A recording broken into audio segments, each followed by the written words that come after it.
Manchester United 1, Wolverhampton Wanderers 0. That is one way to start the season, I'll tell you that now. What is up, you man? Welcome back to a brand new video on this channel. Today we will be talking and having a post-match review on the opening weekend of the Premier League, and in specific, my club, my beauty, my love. The initial thoughts of that game is, what the fuck went wrong here, fam? One of the first things that I kind of took away from probably the first 15-20 minutes of the game was that this midfield three of Mount, Bruno and Casemiro ain't gonna work. Especially if you're playing, because for me personally, it felt like you were playing Bruno and Mount both as 8s, allowing them both to go forward up the pitch, whilst Casemiro and the back line kind of transforms into a back 3. Do you know what I'm saying? Like, especially when we were going in transition. The midfield 3, there was just too much space. I felt as if Mount was just running around the place a couple times. And yeah, I mean, that is kind of what we signed him for, to be the recovery defender, you know, to go win that ball back, to go, you know what I'm saying, go box to box, something that, you know, Eriksen couldn't do last season. Fucking hell, brother. My man was everywhere, blood. And it's just a thing where, yo, I'm now even debating, is Mount even that guy, fam? Like, yo. And I know you man are thinking, what is this Brummy guy talking about Man United for? You're not even from Manchester. For I don't give a fuck. I don't think we're gonna have a different type of setup in the midfield 3 other than it being Bruno, Mount and Casemiro. I don't know what needs to change in regards to that. Do they stay more compact?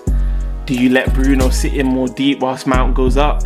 Because personally, I think I'm more comfortable with Bruno sitting more deeper. I think Bruno is sitting in deep. I think he creates chances regardless. So I think maybe that's something we might have to do in regards to our next game against Tottenham.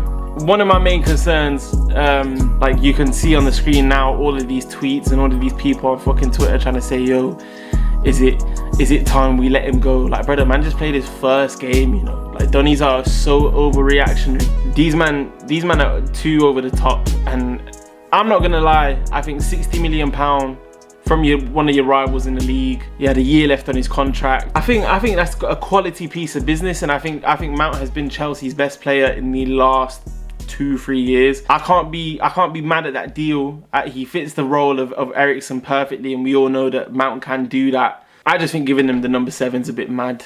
Like, maybe that's me being very like old-fashioned in regards to, like, I care a lot about kit numbers, you get me? I care a lot about squad numbers and stuff. So Mount having the 7, it's just a bit of a big pressure in regards to the season you had last, and you've just come to United and you're at the biggest club in the world. There's no more scrutiny in English football than playing at Man United. I hope it works out for Mount. I think, yo, first game of the season, you can't be too harsh on the guy. Alright, so one of the main focal points as well, after the 90 minutes I fucking watched, Rashford cannot be our number 9 all season, bro. He's our best fucking player on the team, and we're playing him out of position, bro. It doesn't make sense. In my opinion, for this game, it should have started off how we've been doing in pre-season, which I personally have really been enjoying. Is Jadon Sancho playing in that false 9 position. We saw it against Arsenal where he bagged the goal. Even his athleticism, his sprinting, he looks a lot faster. He looks like he can beat his man, like. And that wasn't something we were seeing in the last 2 years of Jadon Sancho at Man United. You know, I think we've all seen against Wolves that Rashford just wasn't involved. There wasn't really no focal point to Rashford's game. He wasn't in there. He loves playing the left. He said it himself. So it's like, I know we've signed Højlund, and I know we're probably waiting until he's fit, but as of right now, you need to try out Jadon Sancho as the false 9, man. With that being said, that goes straight into my next point of Jadon Sancho needs to be starting games. In my opinion, the front 3 for this game should have been Rashford on the left, Jadon Sancho at the false 9, and you have Anthony on the right. And in that 22-minute cameo he's played when he came on the pitch, I think anybody who was watching the game could kind of say that Jadon Sancho was, you know, being the added piece to kind of, you know, get things going and get things, you know, through the pitch or whatnot, and to even find that pass that, you know, I don't think a lot of the players in the team have the IQ for. So yeah, I think Jadon Sancho definitely needs to be starting against Tottenham. You know, we always ask a lot from Jadon Sancho, and then he has a few good run of games and then you play him out of position again, and that was a clear example of it happening last season, where he was playing on the left in the FA Cup final. A few games before that, he was playing on the right, and in my opinion, I think he had a great 3-4 game stretch towards the back end of last season. So I think the last final focal point I really want to talk about in regards to the Wolves game is that Andre Onana is exactly what we have been screaming for. The fucking top level distribution keeper we have been needing for so fucking long, bro. David De Gea, yo man, then fuck that geezer. You was shit, bro. Like, nah, you weren't shit, but you were though. Like, you wasn't, but then you was good, but then you was so good to the point that when you was shit, it was so noticeably bad that you was shit. You get me? And half the time when you would make mistakes, the geezer just wouldn't. Like, it just looked like he wouldn't just take responsibility for what he just done. And Onana, just based off the first game in pre-season where I watched him against Madrid, where he started bollocking that pussy old Maguire, yeah, I'm thinking, yo, blood, man's got a general in the back line. You know, we've already got the butcher. You get me? We got my man Sancho, blood.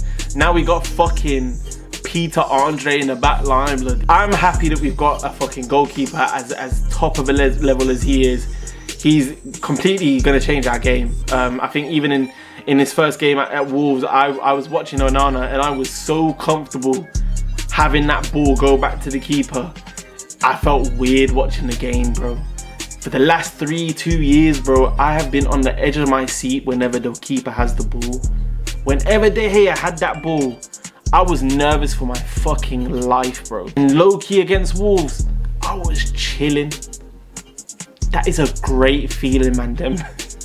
Couple of my boys, Real included, he was very negative about the game, and rightly so. It wasn't anything to be positive or to be proud about, if we're going to be completely honest with each other. But in my opinion, three points is 3 points at the end of the day. Those are games where they win you league titles, and obviously I'm not saying that Man United are going to win a league title this season, which I'm not going to cap. We are winning the league, I'll be honest, fuck you, man.